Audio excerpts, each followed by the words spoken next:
Hello everyone, and thank you for coming. Last time, we talked about the noble monocolors, and I talked a bit about my history with magic in the past. But today is when things get a lot more fun and interesting. Magic has always provided an opportunity to play more than one color. Some eras and some color combinations have historically been better supported than others, but support in some capacity has always existed. But man, some color combinations really got the shaft for years and years. This all changed in 2005 with the release of Ravnica, City of Guilds.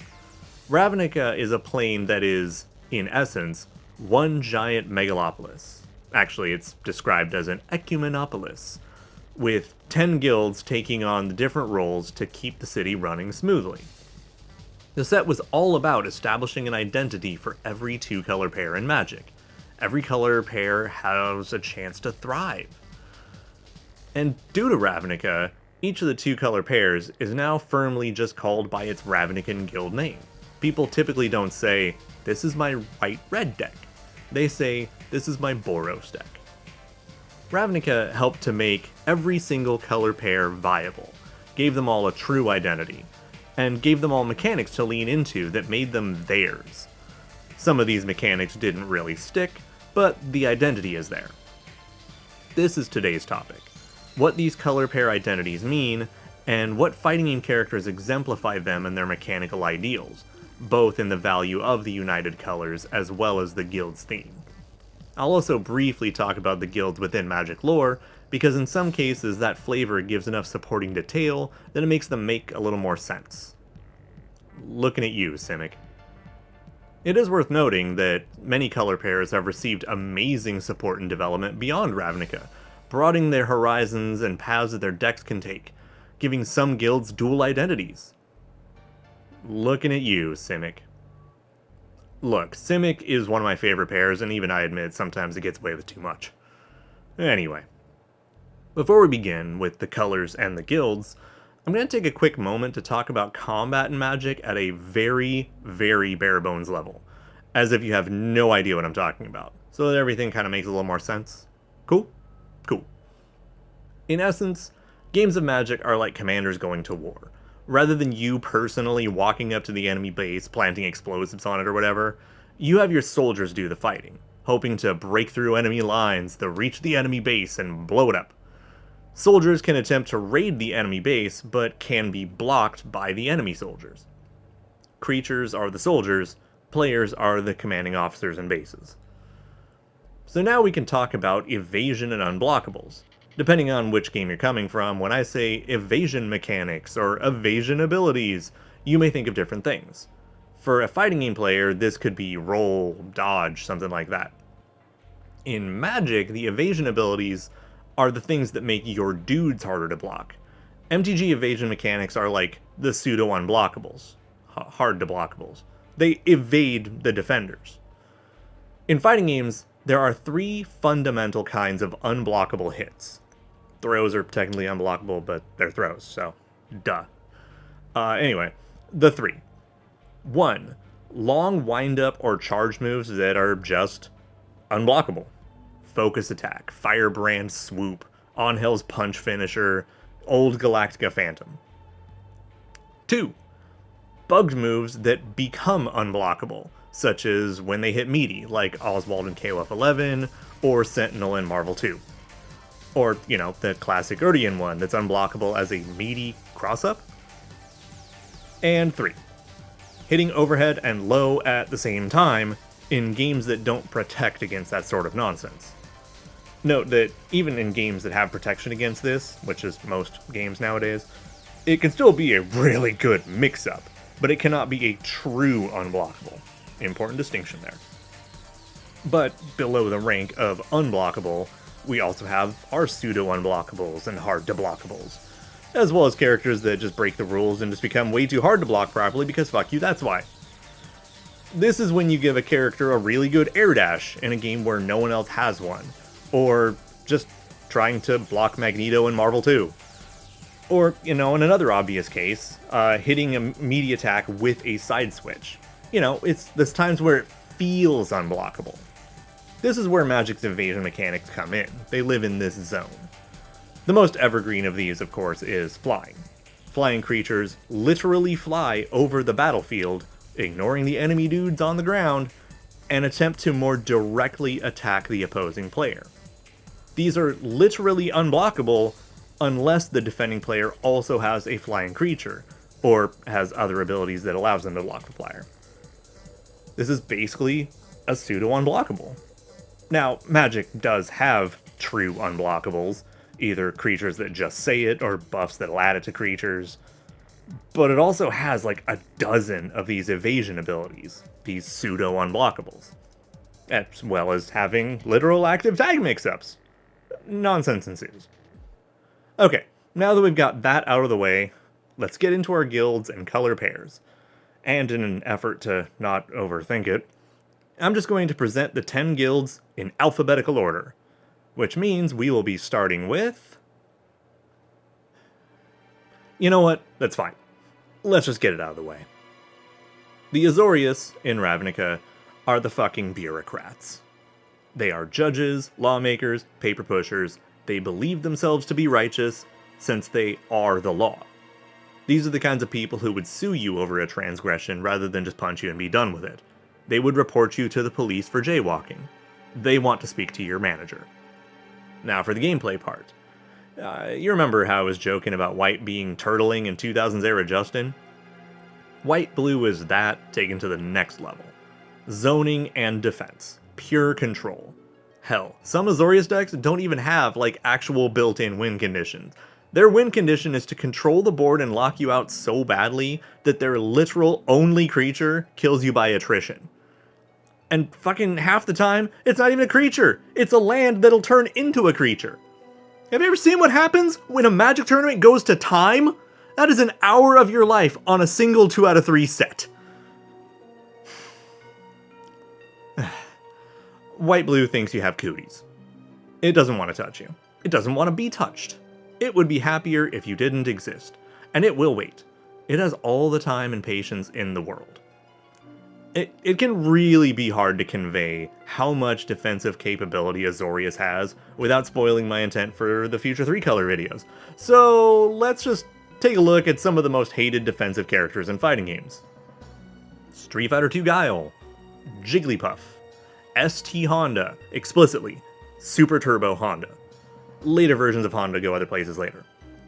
But true turtling, especially those that don't rely on pure zoning, is largely gone from fighting games.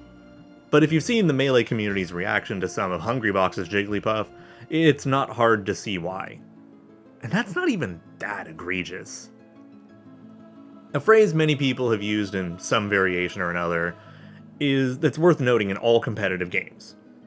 And life, for that matter.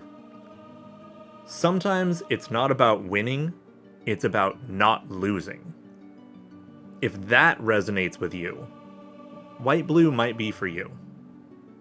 Also, I just want to highlight one of the most hated Azorius cards in the entire game. Grand Arbiter Augustine IV. To put into perspective what this guy does, imagine your opponent having a debuff install super that makes all your EX moves cost more while making all of their EX moves cheaper. What the fuck? If Azorius writes the laws, who enforces them? That would be Boros, the holy army of Ravnica. Boros, the white-red pair, is literally, what if red learned how to block? Or, conversely, it's even white's neutral with red's aggressive tendencies. It's basically red with godlike neutral. It's got rushdown, it's got defense, it's got utility. Hell, it even has alternate resource management that actually works. And when I think about rushdown characters that have actual footsies in neutral, especially ones that don't clearly fall into another color, one character really comes to mind. Do you like holding forward? Do you also have footsies? Yeah, if you play Cammy for reasons other than waifu, there's a good chance you're a Boros player in the making. Another contender is actually Jury in Street Fighter VI. Her ability to have wild footsies, great rushdown, and having access to the Fireball Drive Rush in a nearly unrivaled way really helps her shine in this discussion. Other notable inclusions for Boros would be Kyo, Iori, Terry. Shit, it's really just like KOF Pro tags, isn't it? Not you, Shune. You can say hi later. KOF is a rushdown heavy game, but when Shotos work in KOF, they really just tend to have great neutral and good KOF rushdown, and kinda instantly hit the Boros switch. There are also times where Dictator and Claw really would apply here, with their godlike neutral and driving urge to hold forward and press buttons. But they have a lot of other flavor, and they kinda change a lot over the years, so I'm just gonna let them go for now. House Dimir is the Guild of Information. Now this can mean public education, news media, but it also can mean black market deals, information brokerage, propaganda, spy networks, and even assassinations. They want to know everything, because everything has a price, and therefore everything has value. Dimir colors are twofold mechanically. On one hand, they have access to the dark side of control, all of blue zoning, but with all the power hunger and resource removal of black. Plus, both like building resources towards extra options in card drawing mechanics. The other side of Dimir is the more assassination and information control. It likes having tools like unblockables, genuine mix-ups, and this gives it a clear, and often annoying, way to win, regardless of your ability to block. If we listen purely to the information from the previous video, we see something that's so good at zoning, combos, setups, and overpowering someone so badly that it needed a health nerf. Street Fighter IV Seth finds his home here, more than just mono black. In addition, Street Fighter V Dalsim, only Street Fighter V Dalsim, could be argued here. His zoning, his mobility, his suite of options, his control. I mean, let's be honest, by the end of Street Fighter V, Sim was just Marvel 2's Sentinel without the armor or health. But then in actual practice, at the time of this video, the most popular deck in Standard is in these colors, thriving on the flying for pseudo-unblockables as well as resource control. Huh.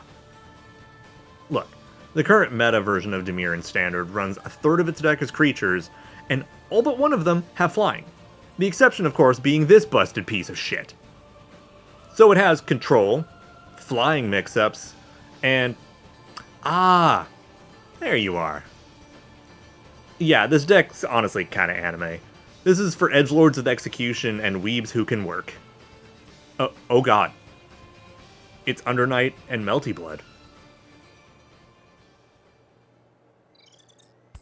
Ah, the Golgari. Reveling in the space between life and death, and embracing both. They handle waste management, both sewage and corpse disposal, as well as agriculture. That is to say, they bury the dead, which will give them rich soil for crops and gruel. And then they can reanimate the dead to reinforce their ranks. Look, I have a huge soft spot for the Golgari, not only because of my own personal taste, but also because black-green was arguably the least supported color pair for the first decade of Magic, except for like one small stint getting 2 great cards in the same block. And I'm pretty sure that was kind of an accident. Aside from these 2 cards, most of black-green was actually shit until Ravnica. And God forbid you wanted land to help. It took until 2001 till black-green even got a land we could consider playable. And not counting the original duels, because everyone had those and they're too perfect at everything. Anyways, mechanically. If I'm being honest, this one's really hard. Golgari is one of my favorite color pairs, but so few characters in fighting games fulfill what it does. It has all the meter management of green, the raise the undead stuff from black, some poison. So, like, General Ram in Killer Instinct? A slow, big body grappler who has a poison type debuff that enhances the rest of their game plan?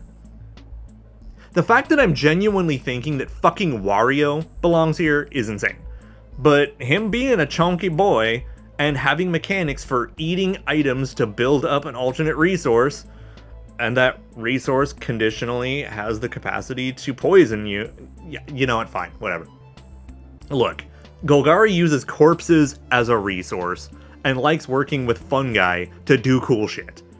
It is the happiest when its own creatures are already dead, so it can start doing other things. It's really hard to have a fighting game analogy for that. Like, what, do I, like, call it a comeback mechanic?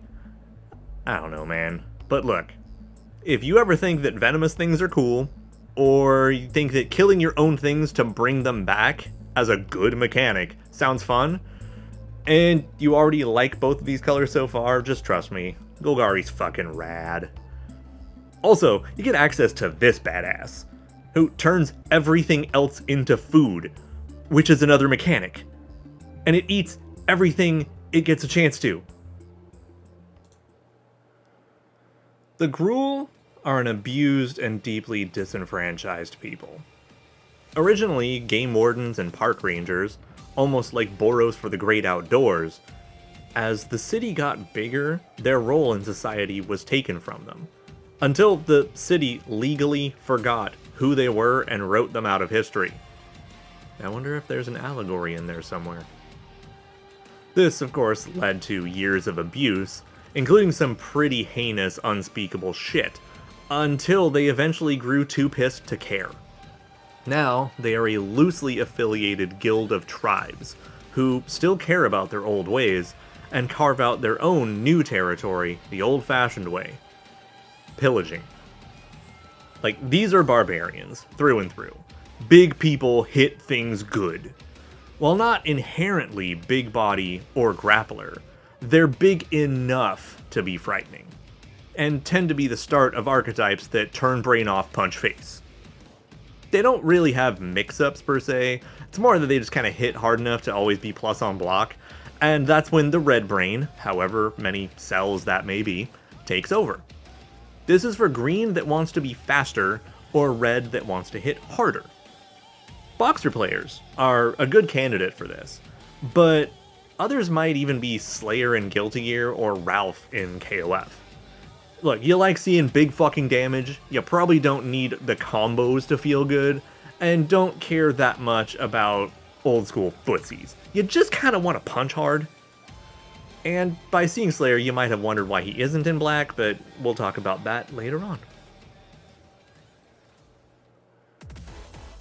The Izzet. Scientists and engineers, primarily in charge of being the literal civil engineers of Ravnica. They build the roads, and the plumbing, and the power grid. You know, infrastructure. Curious to a fault, these are the guys who want to yell, "Ooh, what does this button do?" so badly that they'll eventually invent a new button so they can push it. They just want to do cool shit. So this becomes, what if Blue said, I don't need zoning, I just want to pop off and do combo video bullshit. Like, sure, Blue zoning and Red making things go boom is totally a way to do things. But mostly it's, this fireball combos into this install super, which lets me do cool shit. Izzet is also the home of the storm mechanic, primarily, which is basically just the MTG equivalent of the DHC glitch. Do a combo into another combo with a super, but that combo is not landing any combo, but when he knocked down, it's still a combo, you understand? Hell no, what? There are a few characters I could put here, but really, one character symbolizes what Izzet stands for. He has zoning, he has rushdown, and you could literally get a replay of some Izzet decks and dub yipes over it. So that sucks for you, brother. Now you're gonna have to watch the show. And for what it's worth, yes, Dante pretty much also falls into here. Viper, too. Both versions of her. Izzet is just the color pair of I wanna do cool shit. It loves throwing out lightning bolts, copying, multicasting, and trying to one-touch when they pop off. You know, like Custom Combo, A-Groove, Gen Agent. If you've ever thought that it's kind of weird that churches make a lot of money, you don't like Orzhov. To quote a news post from Magic's main page, The guild is run like a combination religion, credit lending agency, and crime syndicate. The religion is a facade to gain more money, seeing all others as potential pawns at best. Orzhov is interesting because rather than saying white's defense plus black's bullshit, they instead get more of a greater than the sum of their parts element. It uses white's knowledge and capability in neutral with enhanced risk-reward. Think of it more like, I have great footsies, but if I lose neutral, I also have great wake-up options to regain control.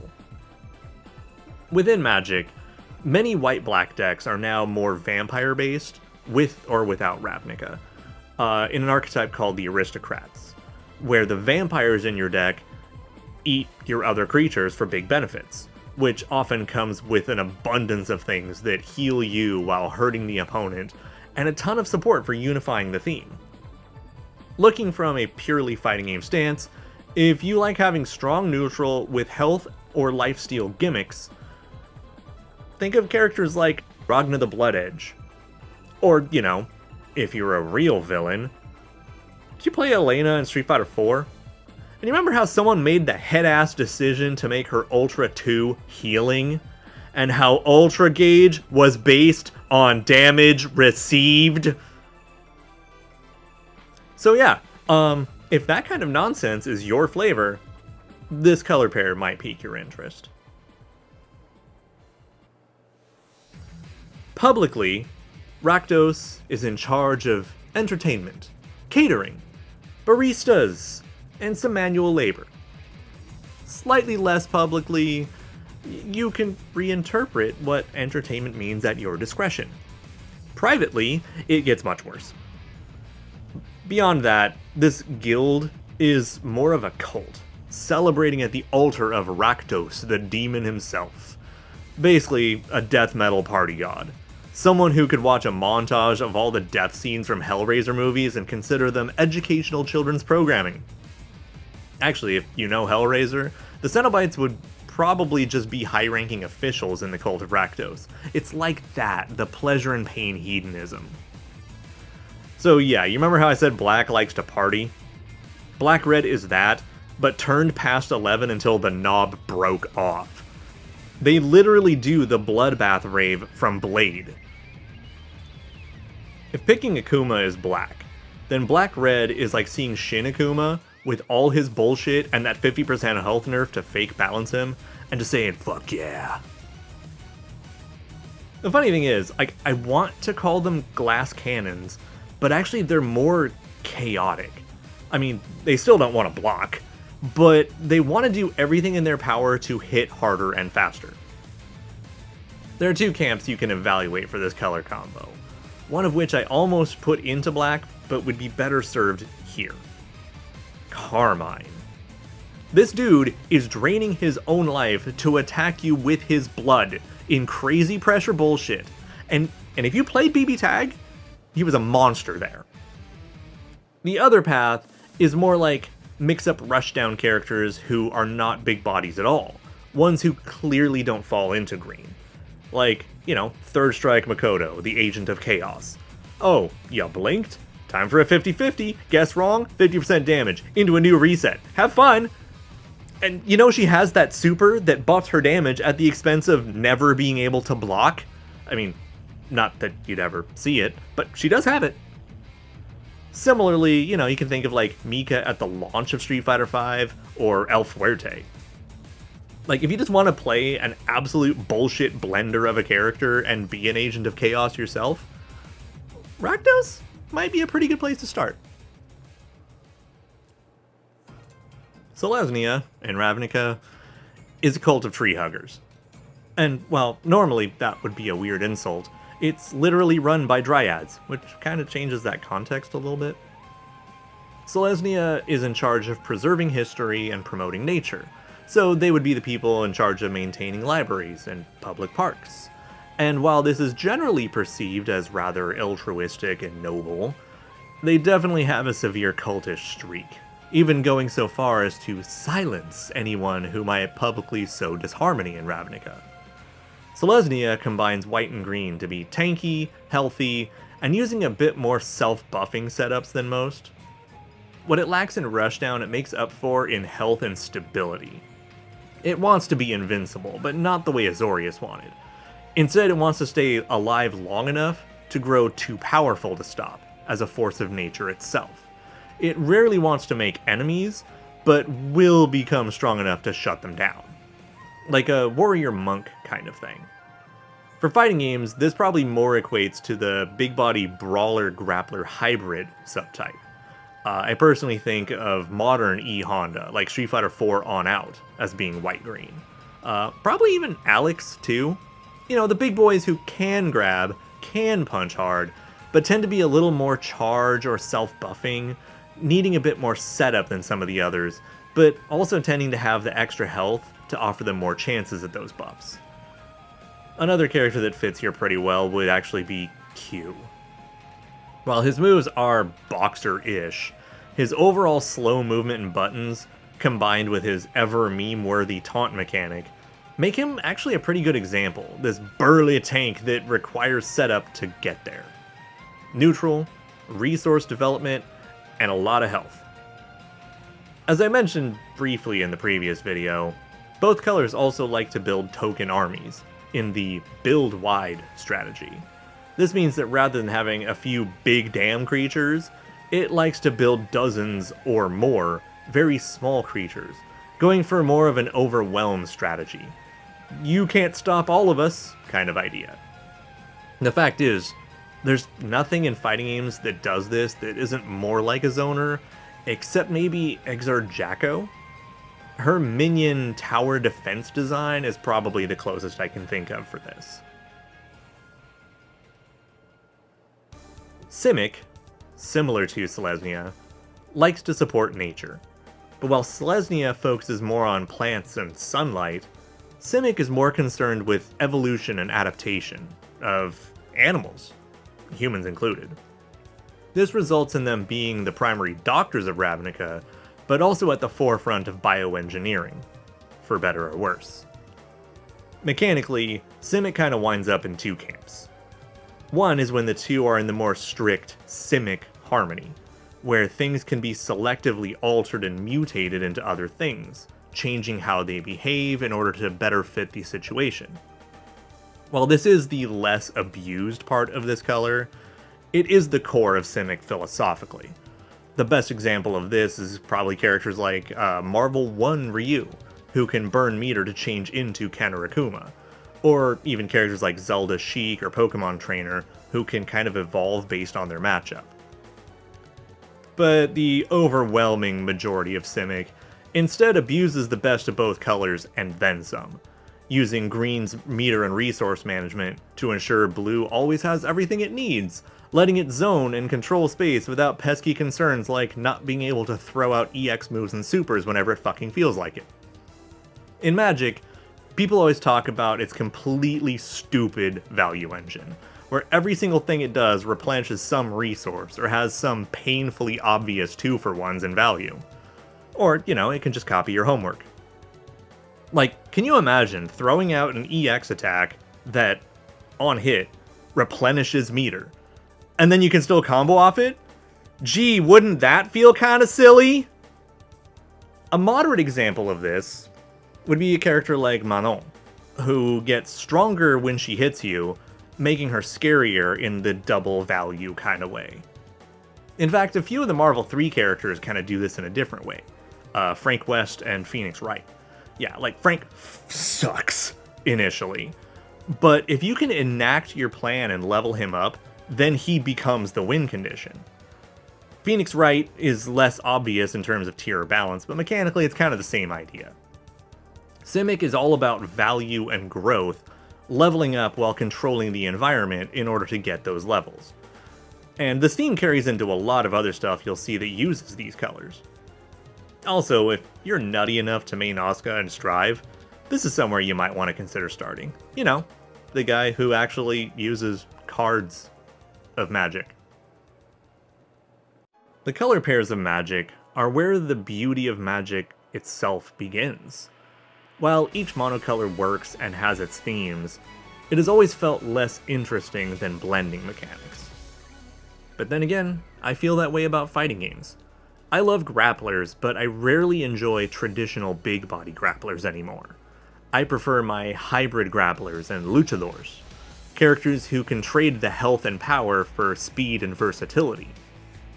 Or like when zoners get command grab supers to cover weaknesses, which often just results in a nonsense toolkit. In that same way, I hate mono green, but I deeply love Simic and Golgari. I love blue, but I refuse to play mono blue. It's boring. But Simic and Izzet both give it that extra spice, where they cover each other's weaknesses or create interesting new win conditions and combos. But as I alluded to before, I really like 3-color. At least when I can get it to work. And Commander is the perfect environment to allow 3-color to breathe and flourish. In the next video, I'm going to touch on the Commander format, a little bit of why it's so popular among new and old players alike, regardless of what it's done to MTG's business models and other formats. And I'm going to talk about all the 3-color combinations. So, until next time.